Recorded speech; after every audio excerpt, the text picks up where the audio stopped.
Spain approves delivery of Indra's excellent Lanza LTR-25 radar to Ukraine. Russia keeps trying to freeze Ukraine into submission. Missiles at transformers, drones at heating plants, the usual Kremlin tradition of confusing military strategy with being a cartoon villain.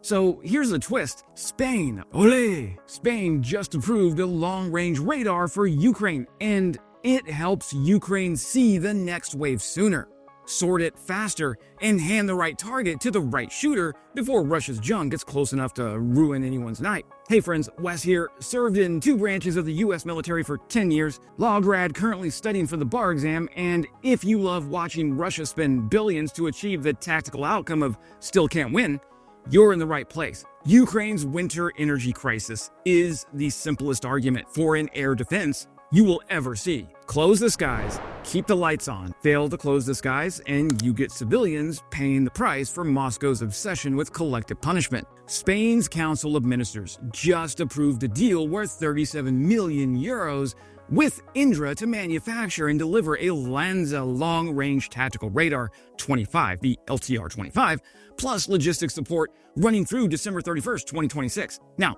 Spain did not put a delivery date on the label, but my read is that the support timeline hints at a delivery window somewhere in the spring to early summer, roughly April through June. Now, that is an estimate, not an official schedule, but why should you care about a radar? Well, because air defense is not shooting stuff down. Air defense is a timing contest. If Ukraine sees the wave early, it can spread out assets, queue the right batteries, and save expensive interceptors for the targets that actually require them. If Ukraine sees the wave late, it still loses infrastructure. Now, Russia lives in that gap, and Spain just helps shrink it.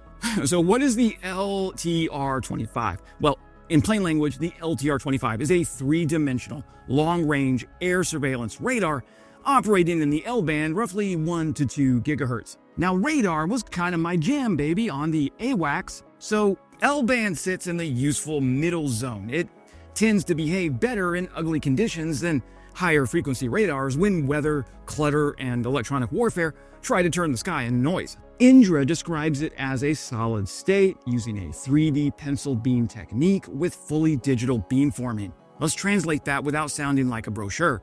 Pencil beam means it can concentrate energy into a narrower beam and steer it electronically. Digital beamforming means the radar shapes and processes returns in a smarter way than the older systems.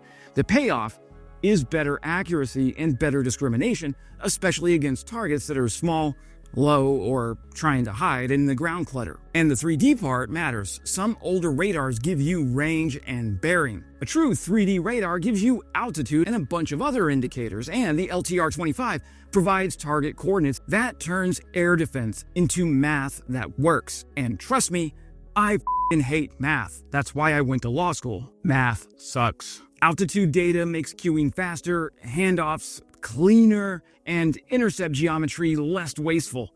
Ukraine does not have time to waste, and it definitely does not have missiles to waste. So James reports a range of up to 240 nautical miles, or about 444 kilometers, with other reporting rounding to over 450 kilometers. That is early warning territory for this radar. Put it behind the front, and it can still see deep into approach corridors. Use it for cruise missiles, aviation, and a whole bunch of different drone routes. And here's the part that most people miss. Range is an asset. Range gives you more time. More time means Ukraine can spot the shape of a strike earlier. And more time means mobile fire groups get positioned better. More time means a Patriot battery gets queued instead of surprised. Minutes decide whether aircraft disperse or burn on the ramp. Minutes decide whether an energy node survives the night or turns into the latest humanitarian catastrophe. Moscow pretends it didn't order. Here's the thing, Indra's LTR-25 is deployable. It can move on 2 trucks. It can be air transported in a single C-130. Assembly and disassembly can take about 2 hours with a trained crew. Once the radar arrives in a new location, it can begin transmitting within 4 hours. That's not trivia, that is survivability. Russia hunts emitters, and a radar that sits still and transmits on a predictable schedule becomes a target. Ukraine has built an air defense style that prizes survival. This is also where the training pipeline matters. Mobility, emissions control, or MCON, and deception were among the lessons U.S. trainers emphasized in the years before the full-scale invasion. And Ukraine evolved those lessons in combat. So the LTR-25 is not a stationary hit-me sign. It can move, it can reappear, and it can keep feeding the network without becoming a permanent billboard for Russian reconnaissance. Now, every modern radar discussion turns into electronic warfare because the real fight is often over the spectrum. The Lanza family can include electronic countermeasures, anti-clutter capability, and digital processing.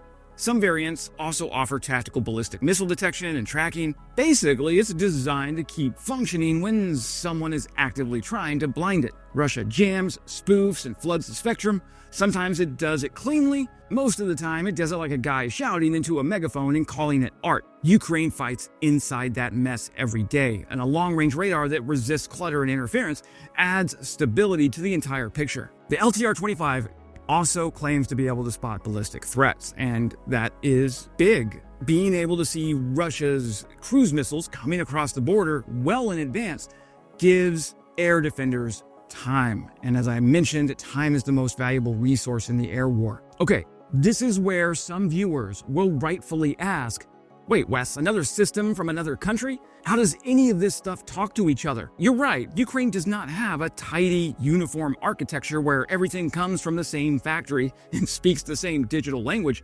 It's fighting with what it can get, when it can get it, from whoever is willing to send it or sell it.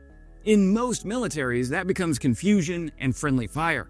But in Ukraine, it has become one of the most impressive integration stories in modern war. Ukraine's air defense looks like a coalition museum exhibit with a bunch of brand new stuff thrown in for good measure. And I mean that as a compliment. Soviet legacy systems fill gaps, Western systems add accuracy, better seekers, better resistance to jamming, and better missiles. Manpads and mobile fire groups cover the cheap end. Ukraine's own sensors and software provide the glue, and that glue is the real weapon. A layered air defense network needs early warning, track quality good enough that a shooter can trust it, a way to distribute the picture fast under jamming, and discipline so everyone doesn't dump missiles at the same target while the next wave strolls in behind it. A long-range radar is not only a sensor, it is an organizer. It unifies the picture, pushes cues down the chain, and helps the right layer engage the right threat. Guns and cheap interceptors take first shots when possible. Medium range handles what slips through. Premium missiles stay reserved for targets that demand them. That prioritization keeps Ukraine alive, and it also breaks Russia's preferred trap, forcing Ukraine to spend itself into exhaustion by firing expensive missiles at cheap drones. Ukraine turned scarcity into a managed problem. Russia turned corruption into doctrine and then acted shocked when Ukrainian drones started visiting Russian airspace. Against cruise missiles, this is a detection and tracking contest. Russia relies on low-altitude profiles, terrain masking, and mixed salvos to confuse defenders. A long-range 3D radar like this improves early track formation, and early track formation improves every downstream decision. Against Shaheds, the effect is different. Shaheds are slow and loud. Ukraine already kills plenty with guns and short-range systems. The problem is scale. Waves at night meant to drain defenses, followed by missiles. Long-range radar does not magically make Shaheds easy to shoot, but it does make them easier to manage.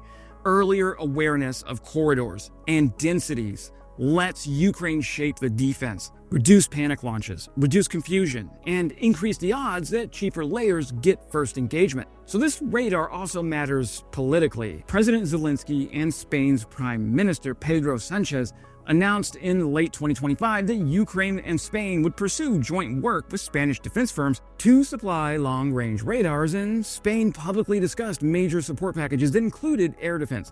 Now, this deal looks like a concrete delivery from that cooperation lane.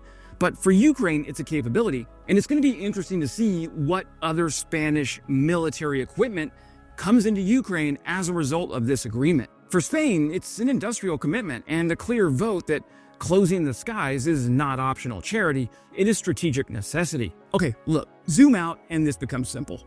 Russia's air campaign relies on saturation, ambiguity, and exhaustion. The LTR-25 attacks ambiguity and exhaustion. It clarifies the sky. It buys time. It reduces waste. And it strengthens the sea layer that makes every other layer work better. Every extra minute Ukraine gains is one less surprise Moscow can count on. Every cleaner track is one less wasted interceptor. Every successful handoff is one more Russian strike package that meets a prepared defense instead of a scrambling one. And if Moscow hates anything, it is the defender who stays calm while Russia flails. So yes, a radar is not a cinematic hero. It does not make an explosion real by itself. It does something more useful. It makes the entire defense smarter, earlier, and harder to break. Spain is delivering a sensor that helps Ukraine see the fight before the fight arrives. Ukraine's answer to Russia is competence. And that, my friends, is huge. Thank you to Spain for sending this system. That is it for today, my friends. Stick around. Subscribing is the best free way to help me push back on Russian disinformation. I plan to keep covering every new Western system that helps Ukraine turn Russian terror tactics into Russian wasted money. And as always, glory to Ukraine, glory to the heroes. Crimea is Ukraine.